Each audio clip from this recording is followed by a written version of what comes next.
بسم اللہ الرحمن الرحیم۔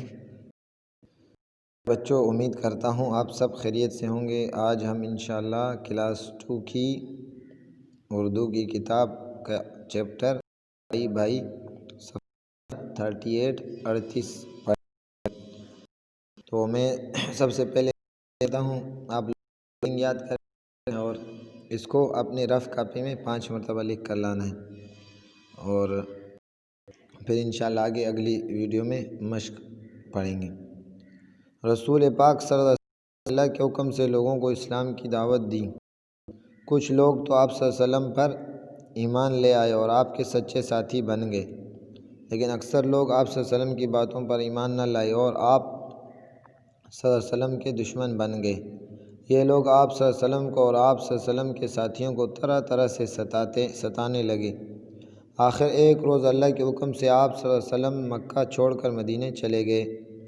آپ صلی اللہ علیہ وسلم کی اجازت سے بہت سے مسلمان بھی مدینے چلے گئے۔ مکے سے مدینے آنے والے مسلمان اپنے ساتھ کچھ بھی سامان نہ لا سکے تھے۔ اب مدینے میں ان کے پاس نہ رہنے کے لیے مکان تھا، نہ کھانے پینے کا سامان۔ یہ مہاجر تھے۔ مسلمانوں کی یہ حالت بھلا حضور صلی اللہ علیہ وسلم کیسے دیکھ سکتے تھے؟ آپ صلی اللہ علیہ وسلم نے ایک دن سب مسلمانوں کو جمع کیا۔ ان میں مہاجر بھی تھے، مدینے والے یعنی انصار بھی۔ مہاجر یعنی ہجرت کرنے والے، جنہوں نے مکہ سے مدینہ ہجرت کی، اور جو مدینے میں رہنے والے تھے ان کو انصار کہتے ہیں۔ انصار کا معنی مدد کرنے والے، تو انہوں نے مہاجرین کی مدد کی تھی، اس لیے ان کو انصار کہتے ہیں۔ آپ صلی اللہ علیہ وسلم نے ایک مہاجر اور ایک انصاری کو بلایا اور فرمایا کہ اب تم دونوں آپس میں بھائی بھائی ہو۔ اس طرح ایک ایک کر کے آپ صلی اللہ علیہ وسلم نے مکے اور مدینے کے مسلمانوں کو آپس میں بھائی بھائی بنا دیا۔ قرآن پاک میں ارشاد ہے تمام مسلمان آپس میں بھائی بھائی ہیں، انما المسلمون اخوہ۔ قرآن کی آیت ہے، اس کا ترجمہ۔ اس واقعے کے بعد انصار نے مہاجر بھائیوں کی ہر طرح کی مدد کی، انہیں کھانے پینے کا سامان دیا، رہنے کو مکان دیے، کھیتی باڑی کے لیے زمینیں دی۔ اس طرح سب مسلمان آپس میں پیار محبت سے رہنے لگے۔ نبی پاک صلی اللہ علیہ وسلم مسلمانوں میں آپس کی اس محبت کو دیکھ کر بہت خوش ہوتے۔ اسی طرح جب پاکستان بنا تو ہندوستان کے مسلمانوں نے بھی پاکستان کی طرف ہجرت کی اور مختلف علاقوں میں آباد ہوئے۔ لاکھوں لوگ سندھ میں بھی آئے، یہاں کے لوگ ان سے پیار محبت سے پیش آئے۔ اب سب آپس میں بھائی بھائی ہیں، ایک دوسرے کی مدد کرتے ہیں۔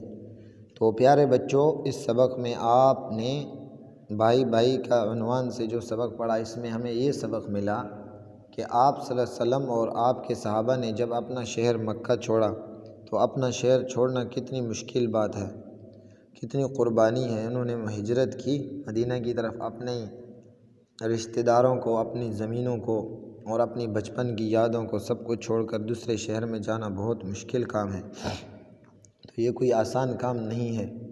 لیکن آپ صلی اللہ علیہ وسلم کو اللہ تعالیٰ نے جب حکم دیا اور وہاں کے جو کفار تھے انہوں نے آپ صلی اللہ علیہ وسلم پر ظلم زیادہ کر دیے، تو اس وجہ سے مجبور ہو کر اللہ کے حکم سے آپ صلی اللہ علیہ وسلم نے اپنے کچھ ساتھیوں کے ہمراہ ہجرت کی۔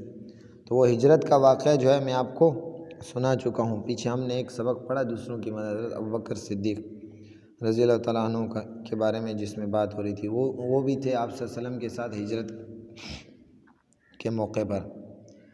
تو جب آپ صلی اللہ علیہ وسلم آئے تو وہاں پر نہ آپ کی زمین، نہ کچھ لوگ اپنے رشتہ دار، تو ظاہر سی بات ہے سب رشتہ دار تو نہیں تھے، کسی کی بیوی بھی کافر تھی، کسی کے چچا وغیرہ بھائی سب کو چھوڑ کر آئے، تو یہاں پر ان کے لیے رہنے کے لیے گھر بھی نہیں تھا، کچھ بھی نہیں تھا۔ لیکن مدینہ کے لوگوں نے ان کی ایسی مدد کی کہ جس کی مثال دنیا میں نہیں ملتی۔ اپنی مکانوں میں رہنے کے لیے ان کو جگہ دی، زمینیں بھی دی اور ان کی شادیاں بھی کروائی۔ بہت بہرحال انہوں نے ان کے ساتھ بہت مدد کی جتنا ان سے ہو سکتا تھا۔ اسی لیے قرآن میں اللہ تعالیٰ نے صحابہ کا ذکر کیا اور ان کو انصار کے نام سے یاد کیا جاتا ہے۔ انصار کا معنی مدد کرنے والے۔ تو آپ صلی اللہ علیہ وسلم نے ان کو آپس میں پیار محبت سے رہنے کا سبق دیا اور کہا کہ آپ لوگ آپس میں بھائی بھائی ہو، تو بھائی ہی اپنے بھائی کا دکھ سمجھ سکتا ہے۔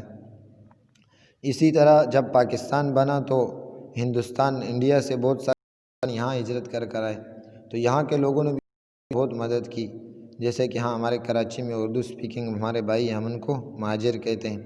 تو یہ مہاجر اسی لیے کہتے ہیں کہ انڈیا سے ہجرت کی. میں ان کے ہوں آبائی آبا و رہنے کا جو جگہ ہے وہ تو یہاں پر آئے ان کی ہم نے نصرت اور مدد. تو اسی طرح ہمیں آپس میں محبت سے رہنا چاہیے اور غریبوں کا خیال رکھنا چاہیے. کسی کے پاس کوئی چیز نہ ہو تو اس کو اپنی چیز دے دینی چاہیے. تو امید ہے آپ سب سمجھ گئے ہوں گے. انشاءاللہ اگلی ویڈیو میں پھر اس کی مشق حل کریں گے. ٹھیک ہے، السلام علیکم.